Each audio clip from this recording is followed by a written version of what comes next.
बिस्मिल्लाहिर्रहमानिर्रहीम। आज के लेक्चर में हम मैट्रिक क्लास में जो 5 नंबर का ग्रामर का हिस्सा आता है, लास्ट पार्ट जो होता है एमसीक्यूज का, उसके बारे में डिस्कस करेंगे। स्पेशली 9th क्लास के लिहाज से ये मोस्ट इंपॉर्टेंट है।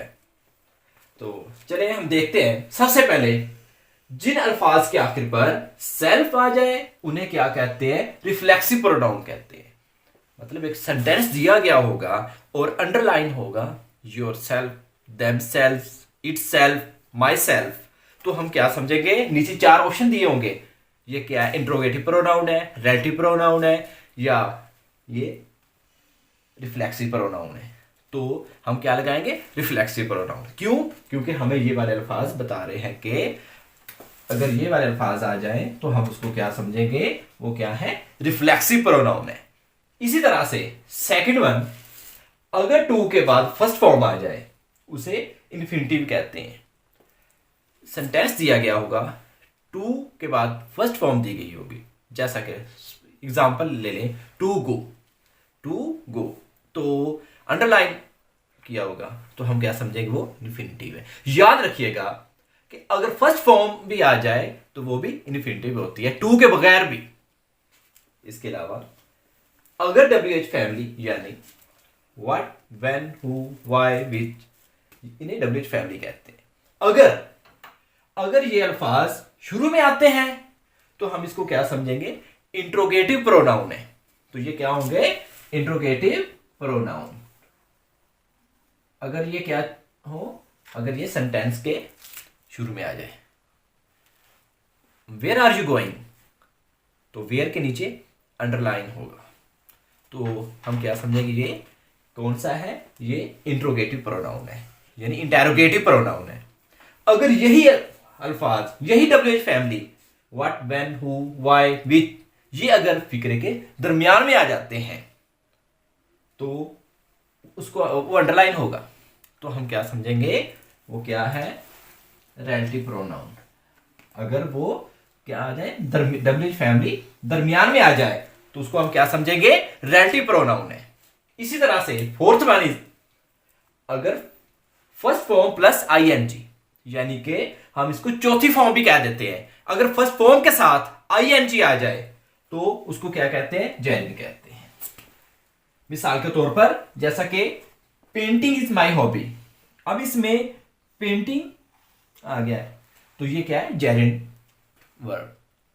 याद रखिएगा इसके बारे में लास्ट वीडियो में, यानी कि 3-4 वीडियो पहले मैंने बताया था कि जेरिन क्या होता है। जेरिन के बारे में एक दफा मैं फिर एक्सप्लेन कर देता हूं। जेरिन क्या? ये इसमें सिफ्ट का भी काम देता है, यानी एडजेक्टिव का भी काम देता है और नाउन का भी काम देता है। जैसा कि देख सकते हैं, पेंटिंग इज माई हॉबी। अब इसमें पेंटिंग ये एज अ नाउन भी काम दे रहा है, एज अ एडजेक्टिव भी काम दे रहा है। तो इस MR के बाद अगर ING आ जाए तो उसका मतलब वो नहीं है जेरिन। जेरिन क्या होता है? एज एडजेक्टिव या एज अ नाउन काम देता है। इसी तरह से दिस, दैट, दीज, दोज वगैरह आ जाए तो इनको हम क्या कहते हैं? Demonstrative pronoun. कौन से? Demonstrative pronoun. तो डिमॉन्स्ट्रेटिव मीन इशारा करना। दिस एक चीज के लिए, दिस एक से ज्यादा चीजों के लिए, दैट दूर की तरफ इशारा करते हैं, और दैट की जमा दोस्त। यानी कि अगर ये वर्ड आ जाए, दिस इज माई बुक, अब इसमें दिस के नीचे अंडरलाइन होगा, दिस इज माई बुक, जिसके नीचे अंडरलाइन होगा, तो हम क्या लगाएंगे? वो कौन सा होगा प्रोनाउन? Demonstrative pronoun. इसी तरह से first person, second person, third person, specially जिनको हम पर्सनल प्रोनाउन कहते हैं, यानी कि आई, वी, यू, ही, शी, दे वगैरह। अगर आई, वी, यू, ही, शी, दे, इनको हम क्या कहते हैं? पर्सनल प्रोनाउन, यानी कि ये किसी शख्सियत के लिए इस्तेमाल होते हैं। तो हम जैसा कि लिखा होगा, he is a good person, अब ही के नीचे अंडरलाइन होगा तो ही क्या होगा? He is a personal pronoun. इसी तरह से ऑडियंस, टीम, क्लास, आर्मी वगैरह के अल्फाज आ जाएं तो उन्हें हम कलेक्टिव नाउन कहते हैं। कलेक्टिव नाउन कहते हैं कैसे बोला? यानी कि नाम से जाहिर है मजमुआ, यानी कि कुछ अल्फाज ऐसे होते हैं सॉरी, कुछ नाउन ऐसे होते हैं वो बहुत से ग्रुप्स का मजमुआ होते हैं, लेकिन जाहिरी तौर पे वो एक नजर आता है। जैसा कि कहते हैं हमारी क्लास बहुत अच्छा पढ़ती है, जाहिरी तौर पे क्या लग रहा है, एक एक के बारे में बात हो रही है, हालांकि क्लास में बहुत से स्टूडेंट्स होते हैं। इसी तरह से हमारी आर्मी बहुत अहम, या हमारी आर्मी ने बहुत अहम किरदार अदा किए हैं।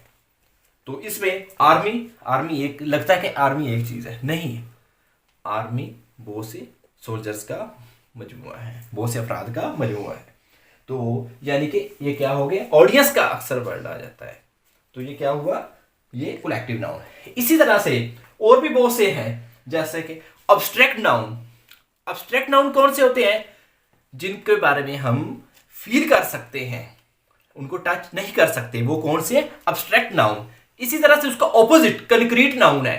कंक्रीट नाउन कौन से हैं, जिनको हम टच भी कर सकते हैं, जैसा कि ये बोर्ड मार्कर, व्हाइट बोर्ड, तो ये क्या चीज है, ये कंक्रीट नाउन है। इसी तरह से मैंने लास्ट वीडियो में, ये प्लेलिस्ट में भी होगी, तो उसमें भी आप देख सकते हैं, वो एग्जाम के लिहाज से मोस्ट इंपॉर्टेंट है।